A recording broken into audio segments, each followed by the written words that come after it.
আচ্ছা দেখ বন্ধুরা, আজকে তোদেরকে একটা বুদ্ধি শিখাম।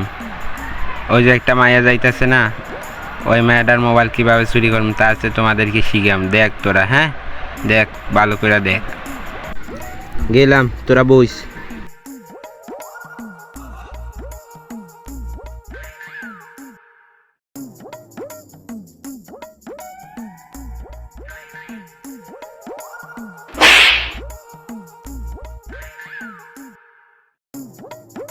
মোবাইলটা মাইরা চালিয়ে কইতে পারে না, দেখছো?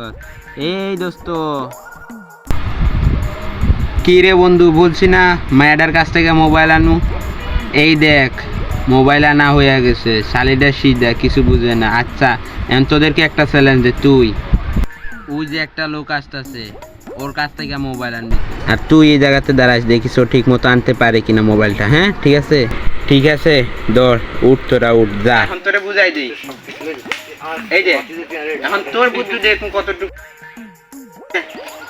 এদিক দিয়ে যাইবো, হ্যাঁ তুই দেখিস, তোর মোবাইল কিন্তু খেয়াল রাখিস। তুই আর সাথে ধাক্কা খাবি, ধাক্কা খাই মোবাইলটা আনবি, ঠিক আছে? মোবাইলটা আনার চেষ্টা করবি, দেখুন তোর বুদ্ধি কতটুকু আর বুদ্ধি কতটুকু। তুই মোবাইলটা নিতে হেফাজত। আচ্ছা তোরা যা, আমরা এই জায়গাতে দেখতে আসি। আমি তো দুইটারে পাঠাইছি, হ্যাঁ দেখি কি বুদ্ধি করে দুইটা, কার বুদ্ধি বেশি দেখি। কিরে রিয়াজ, দেহ তোর কাছ থেকে মোবাইল চুরি করতে পারছে?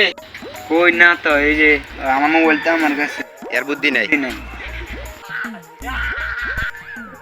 কি রে ভাই, তুই এটা কি করলি? তোরে বললাম মোবাইল চুরি করছিস, তুই তো কিছুই চলে গেল, কি করলি? তোর মাথায় বুদ্ধি নাই।